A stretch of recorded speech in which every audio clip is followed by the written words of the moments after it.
Christmas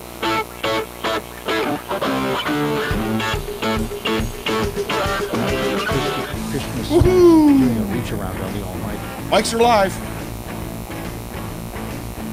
I always like to warn Bill. Mics are live. Why? Don't What say could anything I possibly wouldn't go say. wrong? What could possibly go wrong? Welcome, welcome, welcome. And Bill, were you suitably bundled up for the cold weather this morning? Yes, I was. Karen had to get out of the house early. I was actually making some beef stock from leftover filet mignon and ribeye. Beef stock, 1969. I remember that, man. I had a lot of great bands I had to played take beef it stock. out, yeah, I had to take it out of the slow cooker. So I got up extra early, and the dogs wanted to go out immediately. So I was in the sleeting rain at 5:25 this morning, and I think the newly installed Ring cameras caught some new profanities. Not from me, from the dogs. It was a little ugly, but yeah, I walked in and Lance said, "You're from Chicago, aren't you used to this?" I said, the operative word being from. So I see on a day like this, Bill Profita going to the store, getting some meat, doing an also bulk, kind of staying warm. You know, not so much. Maybe. No. Yeah, I like to. I do like to cook when it's cold. Yeah. Last night we did some steaks on the grill and baked potatoes, pretty basic. But Karen also purchased some beautiful stuffed rolled chicken parmesanas. So she will be doing that this evening. But we're about to start cooking for the Christmas party. Ooh. The cook and See, freeze. they do that for like a month. Yeah, the cook and freeze. You know, I've never been to a Profita. Well, you Christmas were party. invited. I didn't go. No, that was my fault. There's no blame there. I'm just saying I'm going to be going this year. And let me tell you, 220 of our closest friends. Nice. No And big deal. We do Very all nice. the food. We started this 32 years ago as a dinner party for our friends in the Christmas season, a sit-down dinner. And it was about 25, 26 people then, and it just kind of grew. And we got over 100 guests in 1993. And it's kind of escalated Gotten since out of then. control.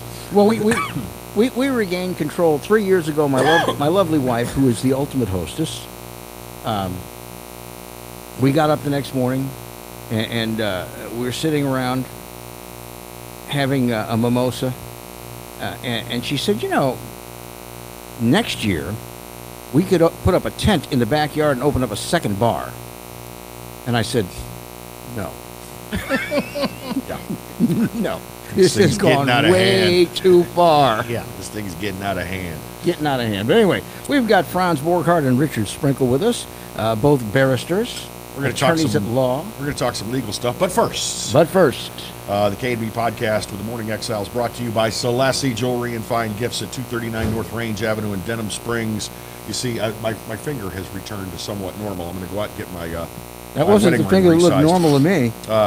They design, they build, they repair. That's why they're resizing my wedding ring. And Stuart Salassi is a certified GIA Diamond graduate, which means he knows his stuff, man. He knows his stuff. They buy, they sell, they trade, they service all kinds of watches. This is another thing that you can do for hubby for Christmas, ladies, is if he's got a watch he can't wear anymore because it's funky or it needs battery, take it out there. They'll get it ship shape in no time. And, of course, unique gifts for all occasions. Well, and you know, again, men are sometimes notoriously hard to buy for. They have got a fabulous selection of money clips for men, gold, silver. They can engrave them, and And for you there's two gentlemen, nice. extra thick money clips, a whole Yeah, lot for of you, money. lots of spring. People with lots of money actually use plastic, not cash. No. You what did Al Pacino say? You put your money in a roll and you got the beaner on the outside. That's the Ben Franklin, the Benjamin. But anyway, I love having a money clip. Okay. And I've worn a few of them out over the years, but it's a really nice gift for a man. And they can engrave them. They can Oh, yeah. engrave it. Oh, You yeah. could have your logo on your money clip. You know, I like putting my logo on things. I know that. Why are you giving him these ideas? Well, what is wrong with me, Bad Bill? I sincerely recommend you get yourself out there and mention the podcast when you go. And I will predict that after you take a look around and talk to the nice, fine folks there, they will become your jewelry store, Salassi's, on Range Avenue in the heart of the Antiques District downtown. Denham Springs. Okay, so we got some legal stuff to talk about. Let's talk about some legal stuff. You saw Attorney Franz Borghardt on the news last night talking about Kyle Ardoin appearing for at the campaign event. But that wasn't where we started this little journey. So we're going to come back to that as time allows. But what happened was D.A. Hiller Moore announced late last week that his office has looked into the allegations of electioneering and illegal use of funds regarding the Council on Aging and the tax election. Now we're going back 2 years. And he is not going to prosecute. So let's talk about why. Well, first of all, it's great being here with you guys at La Divina. I just had some tasty Brussels sprouts, so got a little fiber and pep in my step. So there's an image I don't need. Yeah, I know. Rocket propelled in about 4 hours. I know. So I'll say this: I was a prosecutor for about a minute, about a year, and I've been a criminal defense attorney for well over a decade, and the prosecutors of our state have a ethical code that if they do not believe that they can prove their case beyond a reasonable doubt, they should not prosecute. They have an ethical responsibility under the Constitution to give exculpatory evidence, but to bring charges, if you don't think you can prove a case, it's kind of like, Bill, it's kind of like bringing a frivolous lawsuit. They can't do that. They shouldn't do that. And regardless of how you feel about the Council on Aging, and I don't have an opinion one way or another about it, what the DA of this parish has said, and he's a good DA, he said, look, we just don't think that there's enough there. So he is doing, amongst his ethical responsibilities, he is doing the right thing. Now, could the AG's office bring something? Sure. Could another entity like the Office of Inspector General bring something? Sure. But again, it doesn't change whatever the evidence is. Well, yeah, they're going to be working with the same evidence. Right. And here's the thing I think a lot of people don't understand. And a lot of it is because they don't want to understand.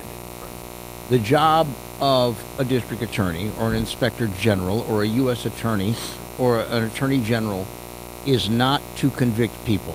The job is to find justice in each case. That is the primary responsibility. Right. If a case is handed to you as a prosecutor and you have evidence that says it is not right, you're supposed to ask the judge to dismiss the charges. Right. That's what makes the system work. And we're not talking about, and keep in mind, it's not always what evidence you have. For example, let's say you have a rape case where there was no rape kit done, and you have a victim who's saying, this person raped me, okay? And you believe that person, whether it's a female or male, you believe her that this person raped her. Well, if you believe her and you find her credible, that's enough for you to move forward on a rape case. Would you like forensic evidence? Would you like a rape kit? Would you like eyewitnesses? Sure. But credible witnesses to a crime may be enough. But if you don't have enough, let's say you don't believe her. Let's say you're like, I'm not sure if I believe her or not. Or, I'm not sure she's giving me the entire story. We can't move forward at that point. Because, again, you have a constitutional and ethical responsibility not to just prosecute, throw things against the wall, and see if they stick.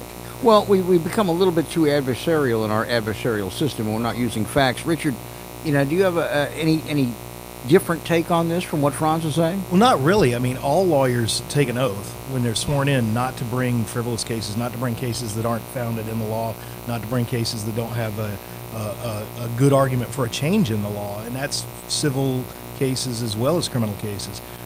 In my civil practice, I have a lot of people that come to me with a grievance. Somebody did something bad. Somebody didn't play things the way they wanted to play, and yet there's really not a law that was broken there, or there's really not something that can be proven there. And when you don't have the facts to support your case, you should not bring the case. And I think it's important to also note that just because they are not bringing a case does not mean that the Council on Aging or individuals from the Council on Aging didn't do something inappropriate. It just may mean that they can't prove it. There's not enough evidence to support a conviction or prosecution with proof beyond a reasonable doubt. But the real issue here is politics, right? Because when you start talking about the Council on Aging, you're really talking about a political hot potato, where there's some people that want you to prosecute them just for political reasons. There's some people that don't want you to prosecute them for political reasons. And it's a, I hate to use the analogy of hot potato, but it is. Well, Now, we also need to bear in mind that since there was no indictment, no appearing before the judge to be heard on bond, no charges proffered, that if better evidence Correct. shows up 6 months from now, Yeah. it can still be prosecuted. Sure. And sometimes, by the way, guys, sometimes that happens. Sometimes the DA's office says, hey, we just don't have enough now.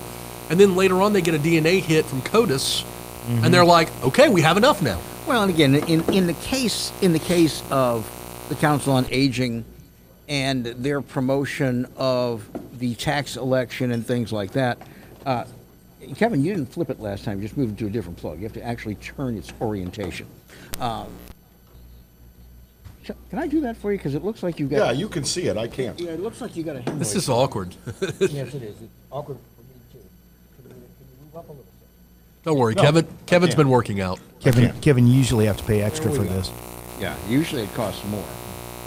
Anyway, I got so fascinated by working behind Kevin's backside, I forgot where I was. That's like a sponsorship unto itself. Yeah, it's true. But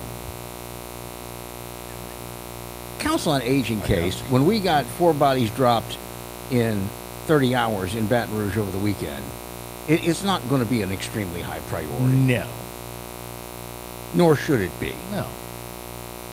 There was a point raised in the discussion on Facebook about this. It was your Facebook post. One of your colleagues, Brian Johnson, said prosecutors bring cases that are not beyond reasonable doubt. They bring those to trial all the time. What do you think of that? I think if a prosecutor believes that he or she does not have enough, we know that they can't bring a case forward. Now, we may disagree sometimes, objectively or subjectively. On we what may, is beyond a reasonable Yeah, we doubt. may disagree on, hey, look, sure you got enough, or no, you don't have enough. I mean, oftentimes as a defense attorney, I'll look at a prosecutor and say, you don't have enough here. You really going to bring this to trial? You don't have enough here. That may be posturing. That may be me really looking at the evidence and saying, you have deficiency. I have reasonable doubt.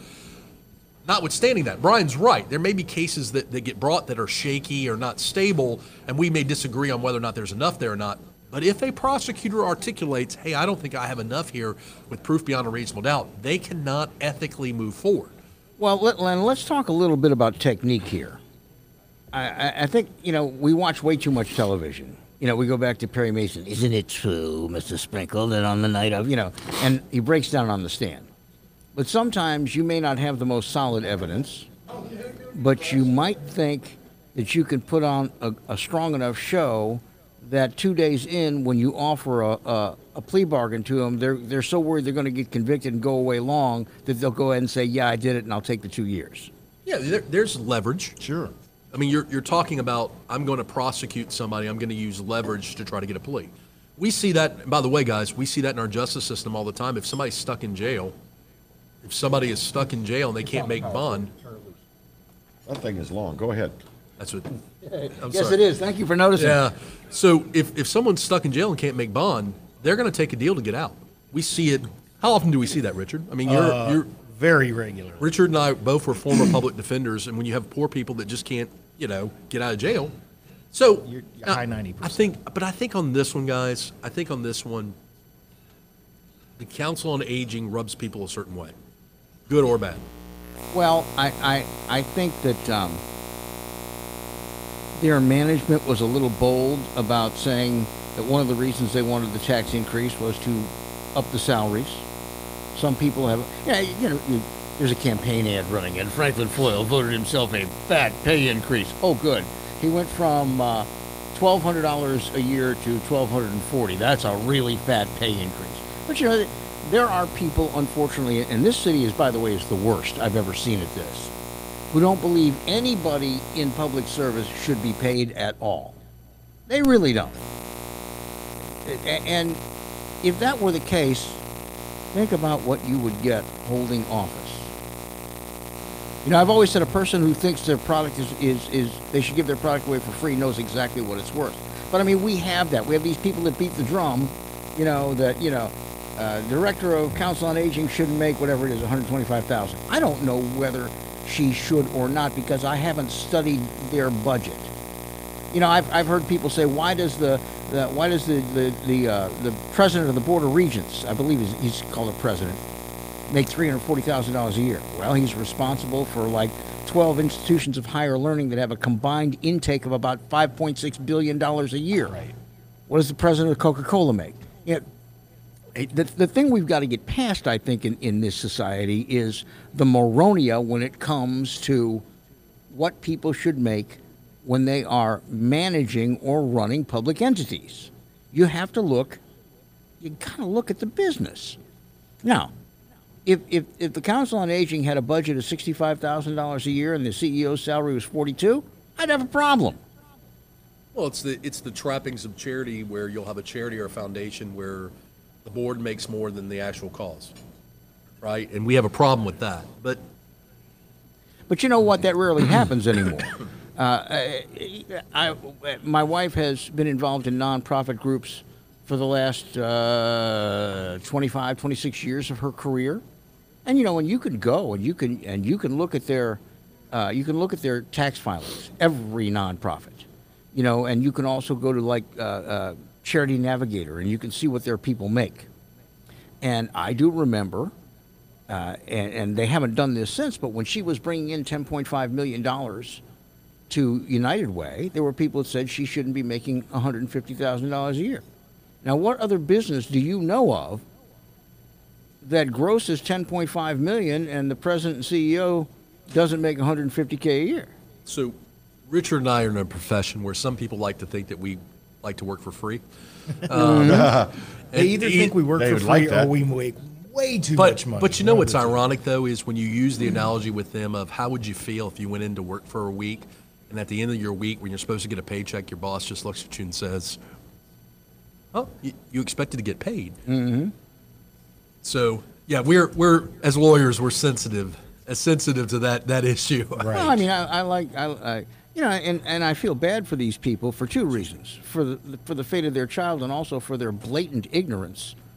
But you know, you got the person whose kid is one of 5 with a condition in the entire world, and they're crying all over television how awful it is and how unfair it is that a drug company won't spend $27 billion to develop a drug for these 5 kids.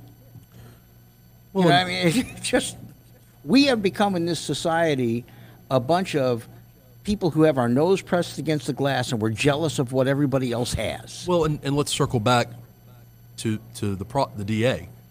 If he doesn't believe he has a case beyond a reasonable doubt, should he, regardless of the ethics and the Constitution, should he pile up some money? Because it costs money to prosecute, by the way. Mm-hmm. It costs resources and time. And should he pile up some money, take some gasoline and set that money on fire just because you disagree with his obligations, or just because you think, in many instances, with your unlegal licensed opinion and lack of holistic view of the evidence, should he do that? No, that's ridiculous. You know, look, I'm a defense attorney. I'm telling you that based on what I know about this case, there would be defenses. And there's more to this. If the DA were to bring these charges without feeling that he's got a shot at winning the case, let's think about what else gets affected. The courts now get backed up. Now we have a lengthy trial that's going to take place. Instead of us running through motions and plea deals going into play that normally would happen, no, we've got a criminal judge and a criminal courtroom that's going to be occupied for a case like this, probably a week and a half, and for what? If there's not good evidence there, we're just throwing good money after bad. There's another point I want to raise, and that's choosing the hill you're going to die on. Right. This will be a very unpopular prosecution if it happens. Oh yeah. I mean, there'll be people that will be enraged at the fact that Ms. Amar is being prosecuted at all. See, now we're back to the political side of it. And he has to stand for re-election next year. Right. I'd be thinking about it. I'm not accusing Hill or Moore of anything. I'm a big Hill or Moore fan. I consider him a friend. But that's factored into my thought process, is that this is going to be a very unpopular case. Well, even if she's guilty as sin. We have seen when there was some buzz about it at the very beginning, over the Southern University law professor who did the alleged pro bono work, but not pro bono, over the estate of that woman that the director of Council on Aging had taken conservatorship for, apparently without the family's consent and all that. And people were screaming, oh, if it goes in front of a certain judge, you're screwed. And then trying to get that certain judge to recuse herself. And I mean... You mean Judge Mom? Yeah. So we have this built into our system. I mean, face it. The vast majority of people in this area really believe that everybody is involved in a conspiracy. Everybody's corrupt. You mean they're not? And there we go. That's the whole thing, that the fix is in. And I always ask them, to what purpose? And then they go, Right. yeah. We revel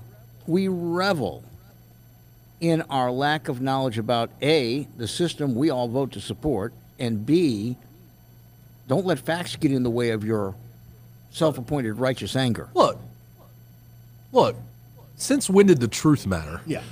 Doesn't that truth and there's speak proof, to my right? point? Yeah. Yeah, I mean, so and that's the kicker, is politically, whether you agree with his decision or not, he's in a lose-lose position. If he prosecutes, yeah, he gets political fallout.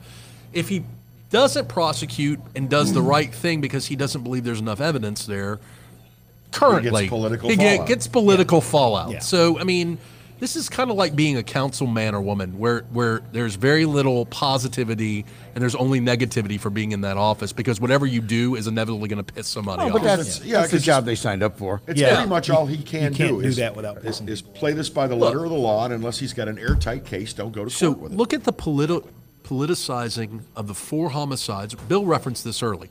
4 homicides that happened recently, this weekend, right?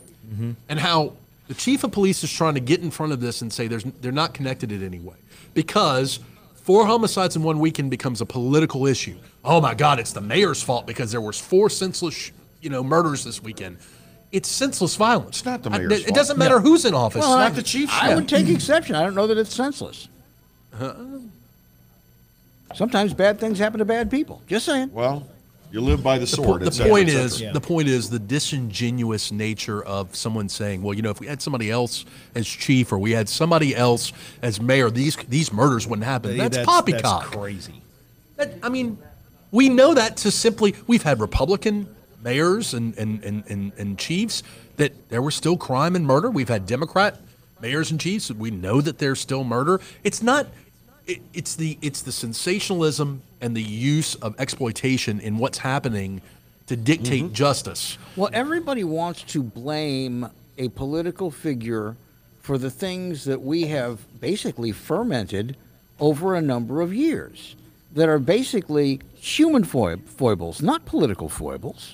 Everybody, we have let it go. Don't get in there and flood that area and make people upset over selling loose cigarettes, a la New York, okay? If people are angry and they're in the street, they can be so, but if they break a window, look the other way. We have nurtured this, and it's not the fault of any elected or appointed official. It is us. What did Pogo say? I've met the enemy, and he is us. We don't complain in the grocery store when the checker gives you the finger. How do you think you're going to keep young would-be hoodlums in a rough situation in an economically depressed area who get bad advice from their elders? How do you think you're going to keep them from pulling a gun when we're too damn meek to call the manager over and say, this checker was rude to me? So the biggest irony I find is when blame is asserted by certain councilmen or women as to the crime, and then you look at those councilmen and women and say, well, what have you done to improve the situation? They just kind of shrug their shoulders.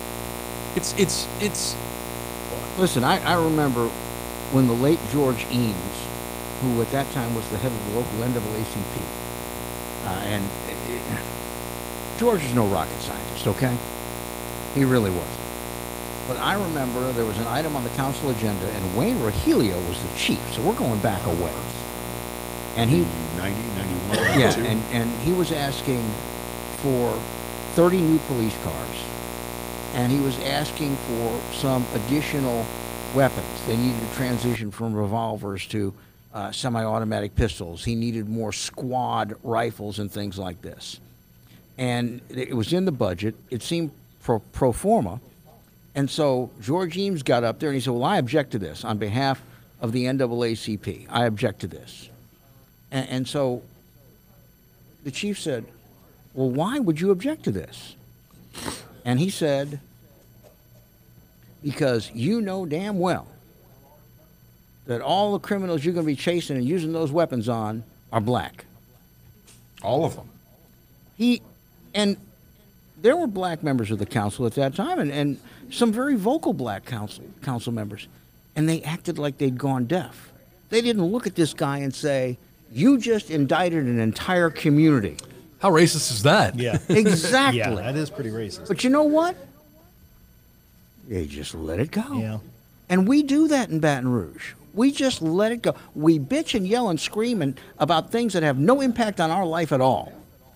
We have people running for governor, by the way, that are using the president, both sides, as part of their campaign. Really? But we don't look inside our own neighborhood and say, here's the problem. I can tell you, I've lived in a lot of different places around the country, and for about 4 or 5 years, I lived in a suburb outside of Chicago, which will remain nameless. But let me tell you what, if you threw a cigarette butt out the window of your car, you were getting a $300 fine. If your grass wasn't cut, you were getting a fine. Mm-hmm. If you did anything outside of the law, there was going to be somebody writing a subpoena, a summons, a fine, a ticket, something. And their overall crime rate was negligible. Well, see, I had that. I I lived in the suburbs of Chicago as a young person. I was, in the city by Wrigley Field until I was 6 years old, and then went out to the suburbs. And it was the very same thing. The tax base was high, but you had good streets, you had good schools, you had good police protection, and we had zero in the way of crime. was it Naperville, was it? Mm-hmm. No, it was Schaumburg. I was in Naperville. And of course Schaumburg became the capital for headquarters operations for multinational corporations in the Midwest, people like Zurich American, Motorola, Right. Sears Roebuck in Hoffman Estates. And the way they did this was by promising them that their employees would be living in a safe environment where they could send their kids to school. Mm-hmm. Rather than fighting the people who fight crime, as so often happens here, they said, oh no, we don't tolerate that. It won't happen. Right. Build your 15-story office building full of people making big money who pay taxes here and buy things here, and everybody will be happy. There's the point I wanted to raise about this whole Helen Plummer thing in the East Baton Rouge Council on Aging is it seemed like a pretty well thought out scheme. And it makes me think how many other Helen Plumbers are out there that we don't know about. That's why I wanted an investigation. I wanted to see if we could find out how many other elderly people have had to basically give over whatever inheritance they had to leave to their family to the EBR COA.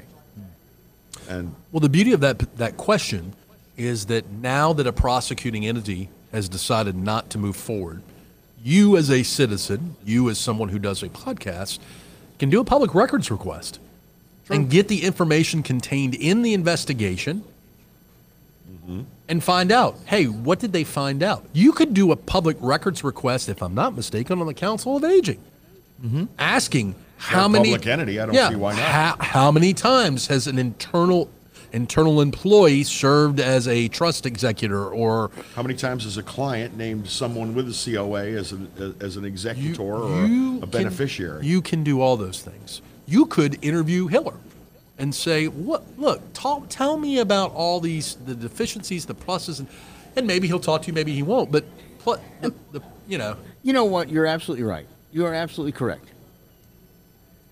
But why would I want to, when nothing is going to come of it except more aggravation for me? And if I spoke about it, all those people who live to be aggravated over something where the fix is in and there's not a damn thing you can do about it. Why would I do that to my blood pressure? So you referenced earlier that there are people that watch too much TV and just think that there's always a conspiracy and something else going on. Jurors are the same way, by the way. If you have a simple, straightforward case, the jury always manifests in their brain that there's something they don't know, and there's some kind of conspiracy, and there's something that's complex when it's just simple. We're all like that, right? I mean, I don't know if it's the blaming TV that is it TV's fault, Richard? I don't know. I blame Trump. I'm not saying there's a conspiracy, but it looks like there's a conspiracy. Kid. Yeah. There's still people that believe there was this fantastic movie studio back in 1969 For the where moon they filmed a landing. fake moon landing. Yeah. So That old phrase, just because I'm paranoid doesn't mean people that's aren't right. out to get me. That's right. We could fix a lot of this, at least in this area. We could fix a lot of it.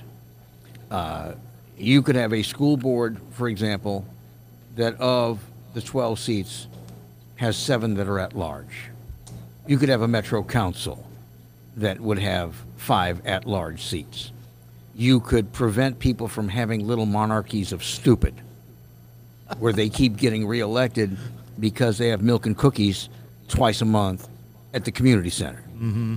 You could also start being smarter about your tax elections, because it's far too easy. It was far too easy to marshal the forces for the Council on Aging tax, who knew they would never have to pay a penny of it, but likely their family, friends, and relatives would benefit from it. Mm-hmm. You know, we fought a revolution over taxation without representation. I don't see where representation without the consummate taxation is any better. Franz, you got to go real quick before So, you go. I got about 10 minutes. I'll stick around. Can we do a random subject change? I love random subject changes. Do we want to address this kerfuffle with the Secretary of State? Man, oh man, did I get blowback for that. And I'm not talking about slouching when I was getting interviewed by Scotty, which is another But you were conversation. able to look up the state statute and cite So it. there is a state statute that says that the Secretary of State shall not do certain things. And there is They a shall, not may, right? right. Well, will not do certain things. Mm-hmm. And so there's a video of Arjuan at a rally for Risponi.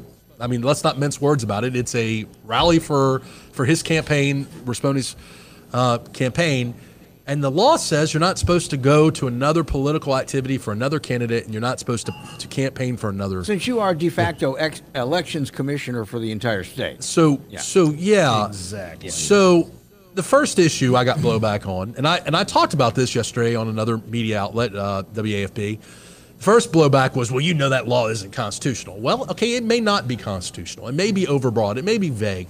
But there's been no constitutional challenge here. So the law on the books is the law. And we've had a lot of, quote, unconstitutional laws in the state of Louisiana that we upheld for years. So that was number one. Number two is, well, you know nothing's ever going to happen with this. Well, okay. I got to ask the question, is it illegal? Does it break the law for the Secretary of State to show up to a rally to campaign for Trump? And let's not mince words. Watch the video. He's campaigning for Trump. Mm-hmm. He's at a rally for Risponi. Is he breaking the law by going to a political activity for a candidate that's not himself? Is he breaking the law by campaigning for President Trump? And the answer is, by the letter of the law, yes. Yes, he is. Yes. There's no way around that. Who asked you to check the law, by the way, if you don't mind my asking? WAFB actually asked me for a legal opinion. You know, occasionally he and I get asked to look at something and say, is the sky blue? Yeah, the sky looks blue. Mm-hmm. Richard, what's your take? I looked up the law, and by the letter of the law and by the reference to the Louisiana Constitution, he broke that law. What's the Plain and penalty? simple. Well, now that's the a good good question. Yeah. And look, let me be plain. I voted for Arjuan. I voted for him. I mean, so in respect, I voted for somebody that broke the law. Shame on me. I did too. Gee, that's never happened before. Yeah, it will probably happen again. Yeah. So, will the ethics board get involved? Maybe. Will there be some kind of campaign allegation? We're awfully close to the election. The election is when? Like Saturday. 7 days. Saturday. Saturday. Yeah. Less than 7 days. Yeah. So, will there be time to do something to him? Will there be some kind of impeachment movement? Probably not. But nonetheless, it's very, and I said this last night, it's very troublesome when you have such a blatant appearance of impropriety by the very person that is supposed to safeguard the election process. Is it possible that he really didn't know? Because I didn't know that. He's in the either law. so incompetent that he's been in that office for decades. Well, now you're editorialized. Well, I'm sorry. Let me take a step back. He's not been the Let me Secretary unregal of State. myself. He's not been the Secretary of State for decades. But he's worked in the office for a So long time. was number two for either quite a he's while. unaware of the rules of his own office, which concerns me, or he knows the rules of his office and he just doesn't care. What did Robert De Niro say in Casino? Either he's in on it or he's too stupid to know it's happening. Either way, it's not good. But what do I know? I voted for him. Well, and I was expecting a statement from him. Oh, he made a statement. Well, no, his campaign people made a statement. He didn't make a statement. I was expecting a statement from him saying, I didn't realize that. I'm sorry. It won't happen again. But instead, he got, well, there's nothing illegal here because he was there to accept President Trump's endorsement. Well, isn't that a political action? Would it not be a breath of fresh air for a politician to say that? Look, so the letter of the law states he can campaign for himself. Yeah. He could have held his own rally, his own campaign event, and taken the endorsement of Trump, which, okay. Well, when he got up there and started saying, Eddie Risponi's the man. Was President Trump, though, really endorsing him or endorsing Risponi? Well, President Trump was endorsing Risponi. Right. Well, but he also rallied for Trump's reelection. Friends. Soldiers. Onward, Christian soldiers. This is, I got some serious blowback on this, guys. I mean, I'm sure. Here's the whole thing. I think it's short-sighted for any Secretary of State, knowing what I know now, to do that for anybody. I think it's very short-sighted. And agreeably, the law is fairly ambiguous. Now, do the people who have authority, I would assume the Inspector General's got some authority on this, okay? I'm sure the Ethics Board, I'm sure the Elections Commissioner has probably I guess it would be the Elections Commissioner works for Arduin. Yeah, but I mean, he's got a responsibility to investigate elections. So the Secretary of State could recuse itself. Mm-hmm. So I worked in the legal division of the Secretary of State. It was my first job as a lawyer. Mm-hmm. First job as a lawyer, I was sitting at a desk and I answered election questions from around the state.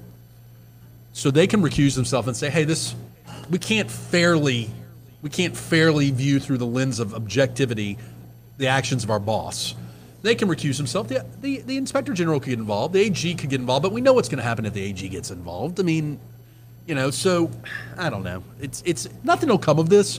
But it's just what's interesting to me is you have a clear violation of black letter law, and everybody just kind of their response to it is just. Well, it's far from the first time that we've had an elected official who seemed ignorant of the law that governed his or her behavior. Should we want our candidates that are holding office to know the rules of their office?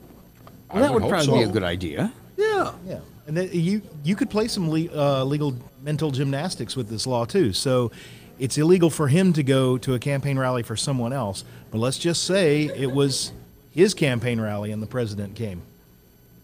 I think he would have been okay. Yeah. I think he can accept an endorsement from Trump. Yeah. And look, I said it yesterday, his campaigning for the governor is questionable in terms of his words. I wasn't fully committed to him violating the law on that.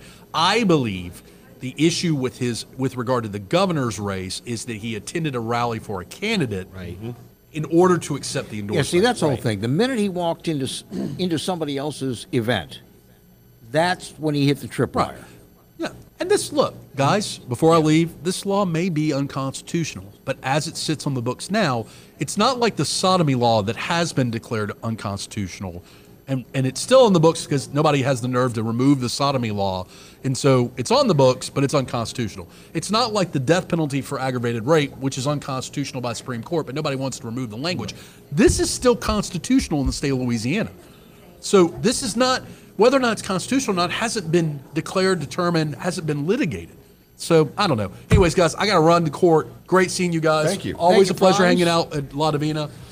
See you at the courthouse. All right, and now we will continue. Richard is with us. Let's delve a little bit more into this. Sure. We have matters that are practical, matters that are impractical when it comes to things like this. What would it cost the state of Louisiana if someone decided to challenge the constitutionality of that particular law? It could cost way too much money. I mean, you could spend. Okay, you could probably spend $1 million or so litigating something like this. It would take forever. It would have to work its way through state courts. It would work its way through federal courts. Heaven forbid it actually does make it up to the Supreme Court for somebody up there to decide, or the 9 members of the Supreme Court to decide. It would cost an inordinate amount of money. Like I said earlier, we've had unconstitutional laws on the books for some time. that just got left there because nobody in the legislature wanted to be the bad guy to finally come out and say Civil Code Article 89 that says a marriage is between a man and a woman has to come off the books now because, the Supreme Court kind of said that's unconstitutional.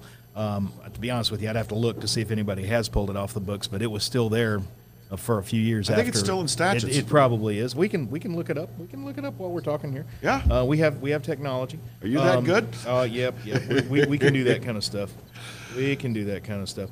But just because we have these laws on the books, just because they're sitting there, it kind of goes back to that whole frivolous lawsuits or bad claims or prosecutions that you just can't make.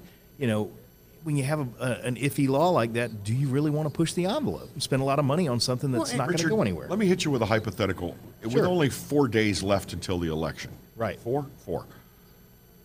If you were counsel for Gwen Collins Greenup, how would you advise? With 4 days left, I just don't know that there's enough time to spend a lot of energy and money in this prior to the election. Now, if there's something we can do after the election, that's probably a better place to spend the She can energy. sue to nullify and maybe have a real... Potentially. I mean... Wouldn't she have to prove that rally garnered enough votes to put him over the top? That's a good question. That's the whole thing. Right. There's a burden of proof when you bring a suit. There is. Here's the whole thing. Does anybody give 2 S's and a good GD about that guy standing in Fun Row, Louisiana, talking about what a great guy President Trump is? Seriously. I believe... Does he have that much sway? That our Secretary of State... he's probably got some degree of sway. You think there's thousands of people who go, well, now that he was on that stage, I'm going to vote for him? No.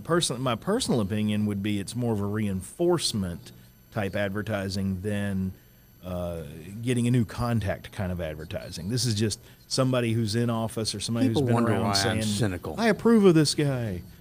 People wonder why I'm cynical. I mean, I don't like both gubernatorial candidates talking about the President of the United States. I want to hear what you're going to do here in Louisiana. Oh. What he or she or whoever it happens to be at the time is going to do in D.C. has so very little to do with whether or not I want to vote for you. Yeah. So very little to do. But it's kind of like saying you don't like the fact that tennis balls are yellow. I mean, we're stuck with that. I think we have lost all sensibility. I mean, a very good friend of mine who is also a barrister, he has an interesting name, Boulis Buhacker. About 25 years ago, we were at his house with a couple of other couples, and people were talking about politics. And he said, the truth of the matter is, it doesn't really matter who sits in the Oval Office. What matters is what people are concerned about at Walmart. It's very true. And we try to make these giant attachments, like we're giant remoras, putting our suckers on the big fish, hoping it's going to carry us somewhere. Right. And it's usually not where we need to go. I can't look back on my personal life and put my finger on any specific moment that was directly affected by anybody sitting in the Oval Office. Directly affected. Now, yes, I was in the military. Yes, I got sent off to combat. I firmly believe, regardless of whoever's in the White House, I would have been going to the same places doing the same things at those times. I really did. Well, when it comes to things like the bad roads in Louisiana, our educational system is a joke where we still haven't heard the punchline, so it ain't over. We have people that don't believe in economic development. And those are the people who don't pay taxes, generally speaking. We need to worry about what's happening inside the borders of the boot. And you let Garrett and John and Bill and Steve and Ralph and Mike and Cedric, the rest of them, you let them take care of what's going on in Washington. Sure. And if you don't like what they're doing, then let them campaign on Washington, and you can remove them or bring them back. Fair enough. So you do a lot of civil litigation. I do both the criminal and civil side. I have to ask you this without any names or anything like that. How many times do you sit there rubbing the bridge of your nose going, get out of my office? Oh. It does happen. It really does happen. You have people, like I said earlier, that have been wronged by somebody or found themselves in a situation that they don't like, and they want to sue somebody or they want to do something or what have you. A lawyer's biggest fear and the worst client that can ever walk through your doors is the person that's got an axe to grind just because something's got to get done. That's the person you just don't want. I don't even care about the money, but somebody's got to make this right. Well, I preface everybody, I don't care what's been done to you. If we're going into civil matters, there's two things I can get the court to do on your behalf. Either make that guy pay you some money or get him to do a thing or stop doing a thing. That's pretty much it. That's it. Like, we can go for damages or injunctive relief. That's really about it. And that knocks the wind out of a few people. You get folks that ask for some crazy stuff, but you kind of have to stop them, and it just goes back to the same issue with Hiller. You don't have a good case, you're not going to bring it. Which is the right thing to do, but so many people think it's the wrong thing to do because they have a trained and ingrained dislike for the Council on Aging. Sure. So they want him to prosecute because they don't like somebody this rather person. than the facts. Right. Now, when that person they don't like does a bad thing that can be proven in a court of law, I'm sure Mr. Moore will be happy to bring that case. But until you have the bad thing with the suitable facts that can sway a jury one way or the other, there's no point in wasting taxpayer money over this. Yep. I think in this case, we need to trust the DA. Yeah. I couldn't agree Well, more. in most cases, we need to trust the DA. Sure. I've worked when in law school. I was actually an intern with the district attorney's office. When out of law school, I worked as a public defender for a while, as Franz mentioned. So I've seen both sides of that ball go back and forth. And I got to say, we've got a decent DA here. We really do. The guy. We don't have the problems here that other parishes downriver have had over the years. At least not right now. I think having gotten to know Hiller Moore over the years, both personally but also in following his office, I think we have a rare combination where we have a man whose lawyer heart is exactly the same as his personal heart. That he assumes that his job is to find justice. Right. Whether he has personal animus toward the person involved or whether he cares deeply in favor of the person involved, that never gets in his way. Right. And like you said, justice sometimes means not bringing the case. It really does. What about civil lawsuits? We, again, a lot of TV and a lot of movies. I'm going to sue you. Usually it's followed by your ass. I'm going to sue your ass. Yeah. Oh, yeah. You're actually suing my bank account. But how many things come to a courtroom that really shouldn't be there, that the attorneys handling it know shouldn't really be there? I got to be honest, that is a rarity. That is a much bigger rarity than the general public will ever believe. But until you experience it from the actual lawyer side or the courtroom side, you may not believe it for yourself. The fact of the matter is, when you file a lawsuit, for whatever reason, you file a lawsuit, this guy did a bad thing, I want him to pay for it. Okay. Well, you've probably gone through a little process beforehand of sending demand letters back and forth and whatnot. Now you've actually engaged the system and filed a lawsuit or a petition in state court or a complaint in federal court.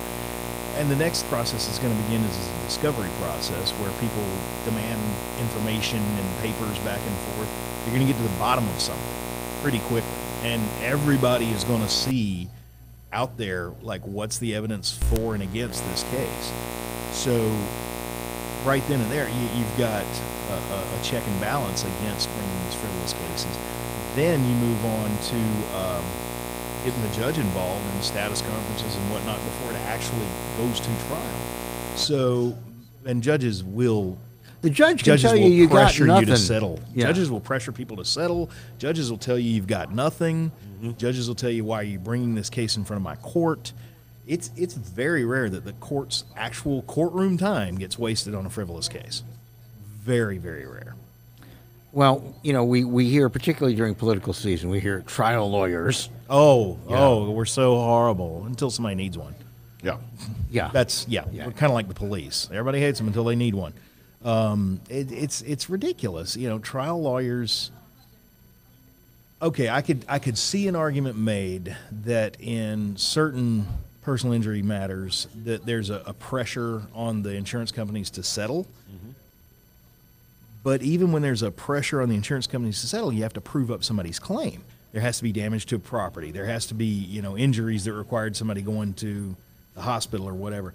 And just because you carry great insurance, when you get hit in a car wreck and you go to the hospital, and even when your insurance pays everything, your insurance company has a right to subrogate against the guy that hit you. Yeah. So, in order for everything, it's that search for justice again. In order for everything to be made whole, everybody to be made whole, and the books to be balanced, sometimes you have to make these demands, and sometimes you have to file a claim. Well, I think the real point here is that if we want to blame trial attorneys for the high insurance rates that we pay for automobile insurance, I think we need to look at having statistically the worst drivers in the world as well. Well, I'm not going to name names, but I have a certain automobile insurance company. And when I moved to the state of Louisiana from the state of Georgia, and having previously lived in South Florida and Chicago, Illinois, and I got slapped in the face with a 100% increase in my auto rates just moving from Atlanta, Georgia here, I looked at the lady who was handing me my policy and said, "You've got to be insane. What is this about?" And she kind of hemmed and hawed because, they have ethical reasons to say things and not to say things. But the fact of the matter is, and what she finally came around to, is the fact that Louisiana has the highest rate of uninsured motorists.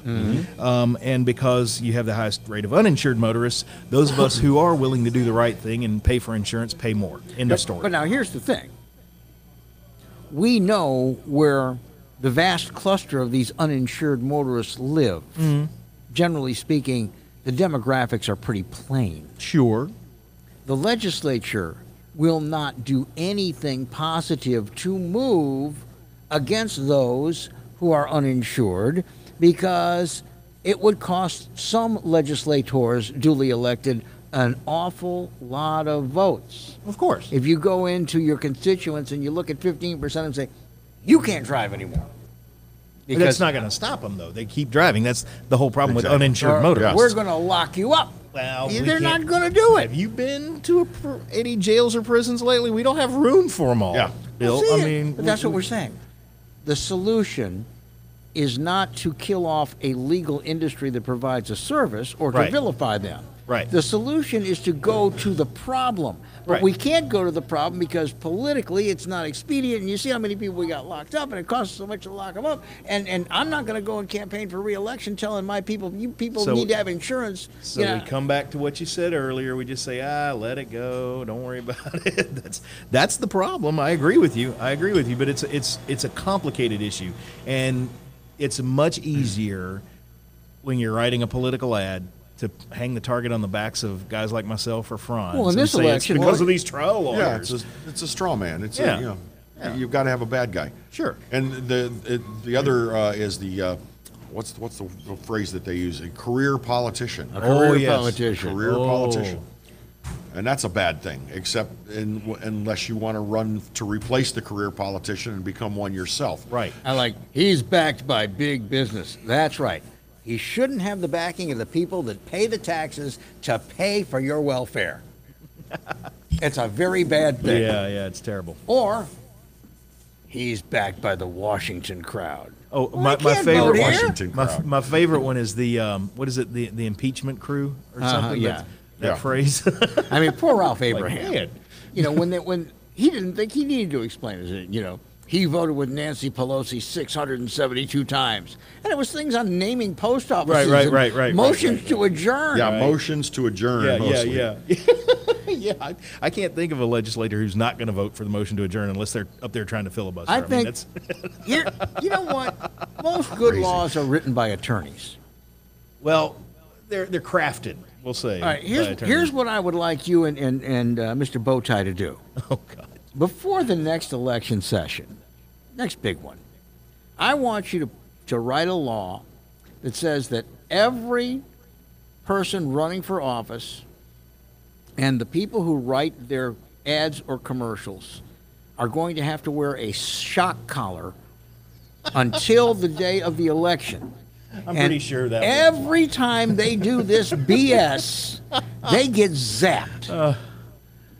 I mean, it's a bit Orwellian, and I like the sound of it. But Well, what we're I don't doing think now it's going to ain't fly. working. It's not like a helmet full of bees or a rat in there or anything. You know, I didn't say put it on their nard.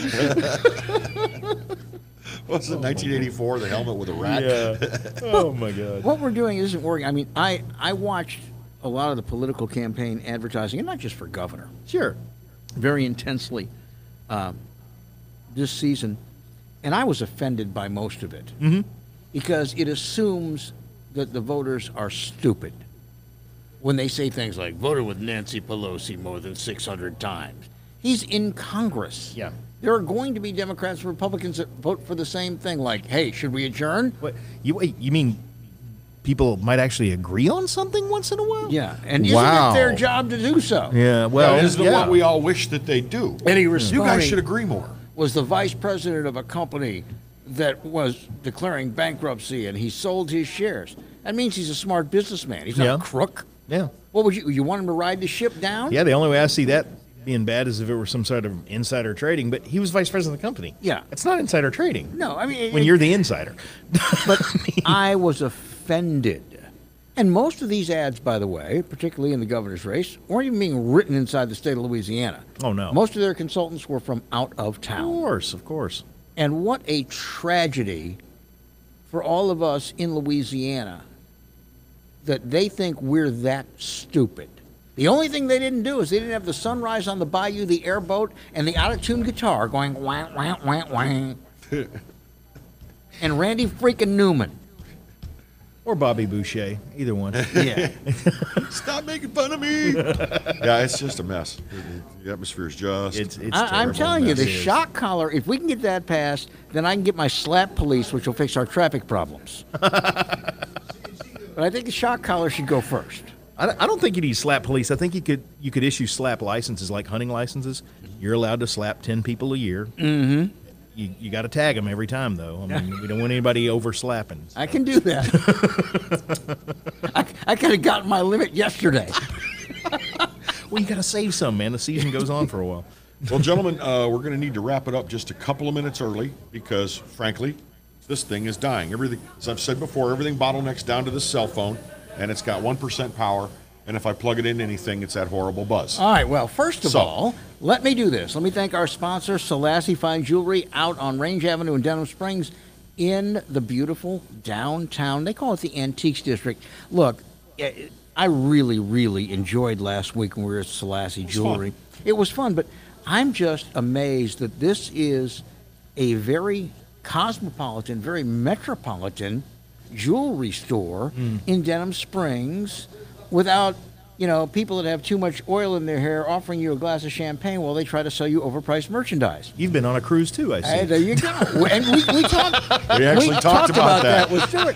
But at Salassi, they've got wonderful selection, and with Stuart being a certified GIA diamond graduate, Stuart can actually make sure that if you say, Stuart, this is my budget for that engagement ring I want to give, or this is for the anniversary ring I want to give, he's going to make sure you get the most diamond for your dollar. And we had people when we were there attesting to that on our Facebook feed. And they have got great jewelry for men, which is a rarity these days. Money clips.